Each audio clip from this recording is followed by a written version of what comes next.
പ്രധാനമന്ത്രിയെ കൊണ്ടുവന്നതുവഴി രണ്ട് കാര്യങ്ങൾ സാധിച്ചിട്ടുണ്ട് എന്നാണ് ഞാൻ മനസ്സിലാക്കുന്നത്. അതിലൊന്ന്, ഈ പ്രോജക്റ്റ് അദാനിയുടെ പ്രോജക്റ്റായി കൺസീവ് ചെയ്യുമ്പോൾ 2015 അന്ന് ഇടതുപക്ഷം ഉയർത്തിയ ചില ആശങ്കകളുണ്ടായിരുന്നു. ആ ആശങ്കകൾ യഥാർത്ഥത്തിൽ ഇന്ന് പൊതുസമൂഹത്തിൽ പല മനുഷ്യർക്കുമുണ്ട്. പക്ഷേ ആശങ്കകൾക്കും അപ്പുറം ആ പദ്ധതി LDF പിന്തുണച്ചത് എന്തുകൊണ്ട് എന്ന് പറയാൻ കൂടി ഈ ചർച്ചകൾ വഴിവെച്ചു എന്നാണ് ഞാൻ മനസ്സിലാക്കുന്നത്. പ്രധാനമന്ത്രി ഈ തുറമുഖം ഉദ്ഘാടനം ചെയ്തതിലൂടെ അതിന് ലഭിച്ചിരിക്കുന്ന ദേശീയ പ്രാധാന്യം ചെറുതാണോ?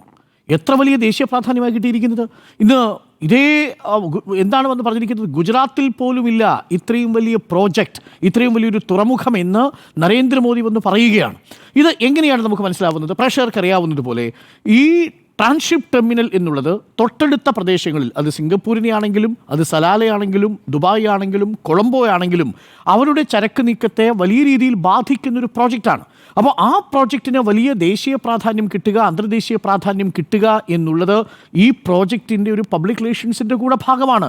പ്രധാനമന്ത്രി ഇന്ന് ഈ ചടങ്ങ് ഉദ്ഘാടനം ചെയ്യാൻ ക്ഷണിച്ചത് എന്തിനാണെന്ന് ചോദിച്ചാൽ ഞാൻ മനസ്സിലാക്കുന്നത് ഇതിന് ലഭിക്കുന്നൊരു പ്രചാരം വളരെ പ്രധാനപ്പെട്ടതാണ്, അത് മനസ്സിലാക്കുന്നുണ്ട് എന്നുള്ളതാണ്. കാര്യം ഇതൊരു PPP പ്രോജക്റ്റിൽ ആണ് ഇത് മുന്നോട്ട് പോകുന്നത്. ആരാണ് ഈ PPP പ്രോജക്റ്റ് കൊണ്ടുവന്നത്? ഇവിടെയാണ് ഇതിനകത്ത് യഥാർത്ഥ പ്രശ്നം കിടക്കുന്നത്. ഈ പദ്ധതി യഥാർത്ഥത്തിൽ 91 പറഞ്ഞതുപോലെ MV രാഘവൻ തുറമുഖ വകുപ്പ് മന്ത്രിയായിരിക്കുമ്പോൾ, കരുണാകരൻ മുഖ്യമന്ത്രിയായിരിക്കുമ്പോൾ ഈ വിഴിഞ്ഞവും ആലപ്പുഴയും അഴീക്കലും അടക്കമുള്ള പ്രദേശങ്ങളിലൊക്കെ തുറമുഖത്തെക്കുറിച്ചുള്ള സാധ്യതാ പഠനം നടത്തിയിരിക്കുകയും ഇവിടെ ഒരു പത്തേമാരി കൊണ്ടിറക്കാനുള്ള ശ്രമം നടത്തുകയും ഒക്കെ ചെയ്തിരുന്നു.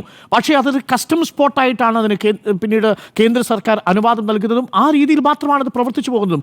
ഈ രീതിയിൽ ഇത്രയും വലിയ ഒരു ട്രാൻസ്ഷിപ്പ് ടെർമിനലായി അതിനെ വിഭാവനം ചെയ്തത് 1996 EK മന്ത്രിസഭാ കാലത്ത് അന്ന് നടത്തിയ പഠനമാണ് അന്ന് ഇത്രയും വലിയ സാധ്യതകൾ അതിനുണ്ട് എന്ന് മനസ്സിലാക്കുന്നത്. ഒറ്റ ചോദ്യമേ ഉള്ളൂ, MV രാഘവൻ്റെ കാലത്ത് എന്തെങ്കിലും തരത്തിലുള്ള എൻവയോൺമെൻറ്റൽ ആഘാത പഠനം നടത്തിയിരുന്നോ?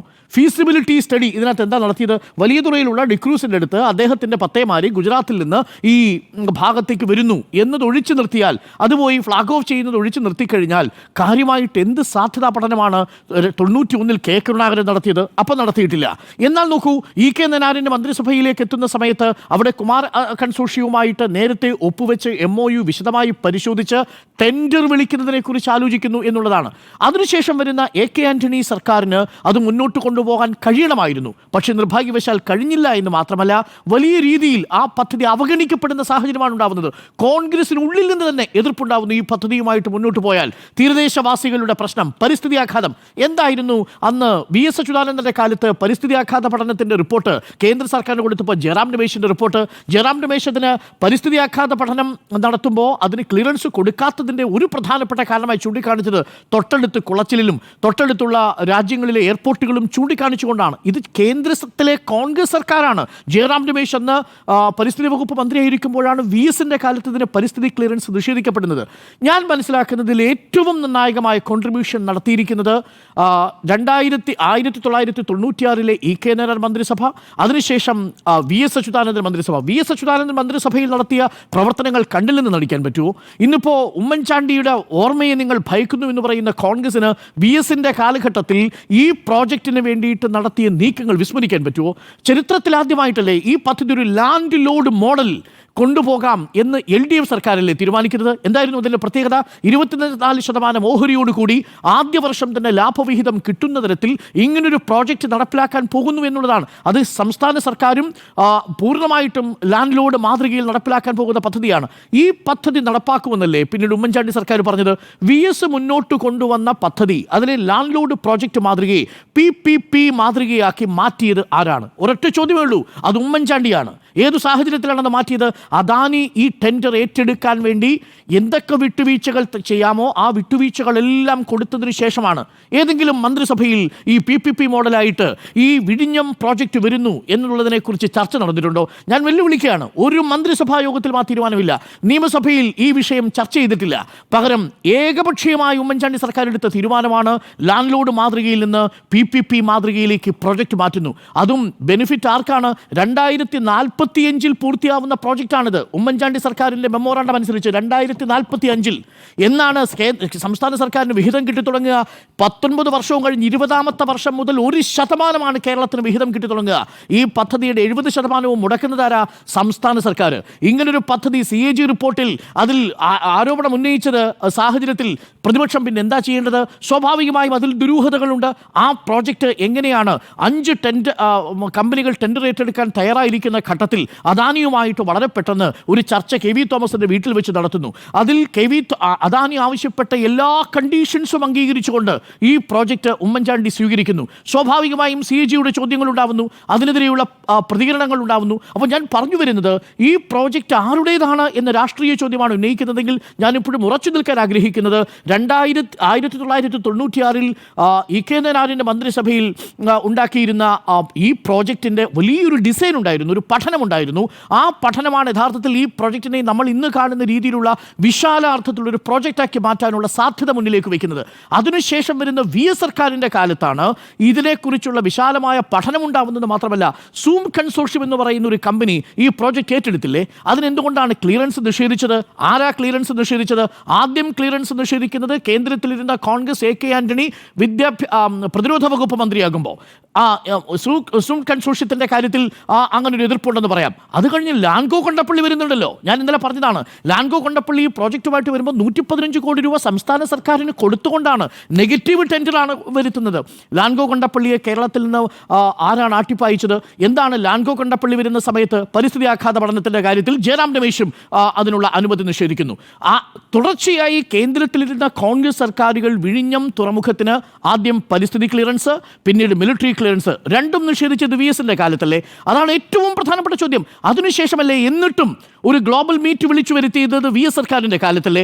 ഈ വിഴിഞ്ഞം പദ്ധതിയുമായി ബന്ധപ്പെട്ട ആകെയുള്ളൊരു ആഗോള മീറ്റ് വിളിച്ചു വരുത്തിയിരിക്കുന്നത് ഈ VSന്റെ കാലത്താണ്. ആ സമയത്തല്ലേ പദ്ധതി ഏറ്റെടുക്കാൻ നിരവധി കമ്പനികൾ രംഗത്ത് വരുന്നത്? പക്ഷേ നിർഭാഗ്യകരമായ സാഹചര്യത്തിൽ അതിൽ നിന്ന് ലാൻകോ കൊണ്ടപ്പള്ളി അത്ഭുതകരമായി പിൻവാങ്ങുകയായിരുന്നു. അതിന് പിന്നിൽ രാഷ്ട്രീയ സമ്മർദ്ദത്തെക്കുറിച്ച് ഒരുപാട് കഥകളുണ്ട്, ഞാൻ ആ കഥകളിലേക്ക് പോകുന്നില്ല.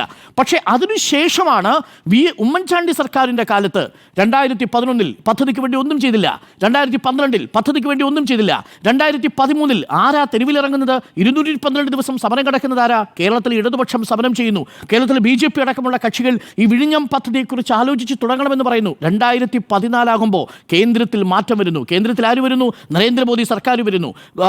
അദാനി പ്രോജക്റ്റിനെ കുറിച്ചുള്ള ചർച്ചകൾ നടക്കുന്നു. ആ സാഹചര്യത്തിൽ ഉമ്മൻചാണ്ടി സർക്കാർ മുന്നോട്ട് പോവുകയും പദ്ധതി ഒപ്പിടുകയും ചെയ്യുന്നുണ്ട്. ആ സാഹചര്യത്തിലാണ് ഈ പ്രശ്നമുണ്ടാവുന്നത്. അതിനുശേഷമാണ് യഥാർത്ഥത്തിൽ ഈ പ്രോജക്റ്റിൻ്റെ സ്വഭാവം തന്നെ മാറുന്നത്, ലാൻഡ് ലോഡ് മാതൃകയിൽ നിന്ന് PPP മാതൃകയായിട്ട് മാറുന്നത്. ആ സാഹചര്യത്തിലാണ് CPM പിന്നീട് വിമർശനം ഉന്നയിക്കുന്നതും. പിന്നീട് അതിനുശേഷം ഈ LDF സർക്കാർ അധികാരത്തിൽ വരുമ്പോൾ ക്ലോസുകൾ മാറി. ഇന്നിപ്പോൾ 2045 പൂർത്തിയാക്കേണ്ട പദ്ധതി 2020 പൂർത്തിയാവുന്നു, 28 പൂർത്തിയാവുന്നു എന്നുള്ളതാണ് ഏറ്റവും പ്രധാനപ്പെട്ട കാര്യം. 2029 മുതൽ തന്നെ അതിൻ്റെ വിഹിതം കേരള സർക്കാരിന് കിട്ടത്തക്ക രീതിയിൽ, കമ്പനിക്ക് കിട്ടത്തക്ക രീതിയിലുള്ള പ്രോജക്റ്റ് മാറ്റി എഴുതപ്പെടുന്നു എന്നുള്ളതാണ്. ആ പ്രോജക്റ്റ് ഒരു വലിയ ഡിസൈനായി മാറുകയാണ്. നമ്മുടെ ദേശീയപാതകൾ വികസിക്കുന്നു, അതുവഴിയുള്ള കണ്ടെയ്നർ റോഡുകളിലൂടെ കണ്ടെയ്നർ പോകുന്ന ഒരു സാഹചര്യം ഉണ്ടാവുന്നു. ഇതൊക്കെയാണ് ഈ പദ്ധതി മുന്നോട്ട് വയ്ക്കുന്നത്. അതുകൊണ്ട് ഇതിൻ്റെ പിതൃത്വത്തെ ചൊല്ലിയുള്ള ചർച്ചയുടെ രാഷ്ട്രീയം യഥാർത്ഥത്തിൽ ഉമ്മൻചാണ്ടിയിൽ മാത്രം ഒതുങ്ങേണ്ടതല്ല, അത് VS അച്യുതാനന്ദനിലും EK നായനാരിലും അതേപോലെ തന്നെ സ്വാഭാവികമായും K കരുണാകരനിലേക്കും ഒക്കെ പോകേണ്ടതാണ് എന്ന് തന്നെയാണ്, MV രാഘവനിലേക്കും ഒക്കെ പോകേണ്ടതെന്നാണ് എൻ്റെ ടേക്ക്. പിന്നെ ഇന്ന് പറഞ്ഞ രാഷ്ട്രീയം, അതിൽ കമ്മ്യൂണിസ്റ്റുകാർ അദാനിയെ പാർട്ട്ണർ എന്ന് വിളിച്ചു എന്നുള്ളത് വസ്തുതാപരമായി ശരിയല്ല. കാരണം അദാനിയെ പാർട്ട്ണറാക്കിയത് കമ്മ്യൂണിസ്റ്റ് മന്ത്രിസഭയല്ല, പകരം അദാനിയെ പാർട്ട്ണറാക്കിയത് 2015 ഡിസംബർ 5 ഈ തറക്കല്ലിടുമ്പോൾ അതിനു മുമ്പ് ഒക്ടോബർ മാസത്തിൽ ഒപ്പുവെച്ച മെമ്മോറാണ്ടം ഓഫ് അണ്ടർസ്റ്റാൻഡിങ്ങിൽ അത് ഉമ്മൻചാണ്ടി സർക്കാരാണ് PPP മോഡലിൽ പാർട്ട്ണറായി അദാനിയെ ക്ഷണിച്ചു വിളിച്ചത്. അതുകൊണ്ട് തന്നെ ഇടതുപക്ഷ സർക്കാരിന് അതിൽ നിന്ന് പിന്മാറാൻ കഴിയുമായിരുന്നില്ല എന്നതാണ് വാസ്തവം. മാത്രമല്ല, കേരളത്തിൽ ഇതാദ്യമായിട്ടല്ല ഒരു സ്വകാര്യ പങ്കാളിത്തത്തോടു കൂടി ഒരു പദ്ധതി ഇടതുപക്ഷ സർക്കാർ പ്രോത്സാഹിപ്പിക്കുന്നത്. 1957 മാവൂർ റയോൺസിൻ്റെ കാര്യത്തിൽ അന്ന് EMS നമ്പൂതിരിപ്പാട് അന്ന് ബിർളയ്ക്കെതിരെ ശക്തമായ പ്രതിഷേധം ഇടതുപക്ഷം ഉയർത്തുമ്പോഴും CPM ഉയർത്തുമ്പോഴും കേരളത്തിൻ്റെ വികസനത്തിന് മാവൂർ റയോൺസ് ആവശ്യമാണെന്ന് കണ്ട് കേരളത്തിലേക്ക് ക്ഷണിച്ചു വരുത്തുകയും അതിന് റോ മെറ്റീരിയൽസിന് വേണ്ടുന്ന അവശ്യ വസ്തുക്കൾക്ക് വേണ്ടുന്നതിൽ ഇളവുകൾ അനുവദിച്ചു കൊടുക്കുകയും ചെയ്തൊരു സർക്കാർ കേരളത്തിലുണ്ടായിരുന്നു. അത് 1957 തുടങ്ങിയതാണ്. അതുകൊണ്ട് ചരിത്രം കുറച്ച് പഴയതാണ് എന്ന് മാത്രമേ എനിക്ക് പറയാനുള്ളൂ. ബാക്കിയുള്ള ആക്ഷേപത്തിന് ഞാൻ മറുപടി പറയുന്നില്ല. രാജീവ് ചന്ദ്രശേഖർ അവിടെ വേദിയിൽ കയറി ഇരുന്നതിനോ ഒന്നും ഞാൻ ഇപ്പോൾ മറുപടി പറയാൻ ഉദ്ദേശിക്കുന്നില്ല. അതൊക്കെ ഓരോ രാഷ്ട്രീയ നേതാക്കളുടെയും ഔചിത്യബോധത്തിനനുസരിച്ച് തീരുമാനിക്കേണ്ട കാര്യം മാത്രമാണെന്നാണ് ഞാൻ പറയുന്നത്. ഇതാണ് എൻ്റെ ടേക്ക് ഈ വിഷയത്തിൽ. ഇപ്പോൾ